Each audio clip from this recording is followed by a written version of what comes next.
Ohio গোজাইমাসু konnichiwa. আজকে সকাল সকাল বেরিয়ে গেলাম স্কুলের জন্য। দীর্ঘ 1 মাস গরমে ছুটি কাটাইলাম। তারপর এখন স্পেশাল ক্লাস চলতেছে।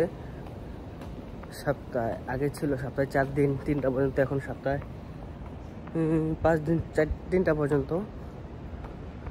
তো হঠাৎ করে ক্লাসে ঢুকছি 3টা পর্যন্ত। কাল ক্লাস অনেক বোরিং লাগতেছে।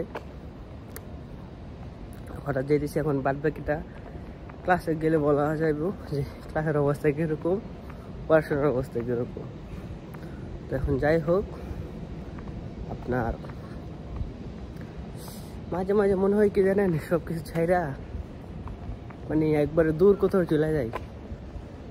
তো কেন বললাম, কারণ হলো গিয়া যখনই লাইফটারে গুছাইতে চাই, মানে একটুখানি গোছাই, তখনই মানে পুরাটা এলোমেলো হয়ে যায়। মানে এত এলোমেলো মানে বলার বাইরে। তো যাই হোক, এটাই আমার মনে করেন ভাগ্যে লেখা সব সময়, যে কোনো সময় আমার লাইফ পরিবর্তন হইব না, যেমন আছে এমনই আর কি।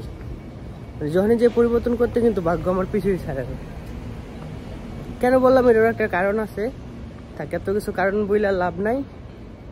যাই হোক, ভালো থাকেন। এখন ট্রেনে উঠে যাবো। Bye bye.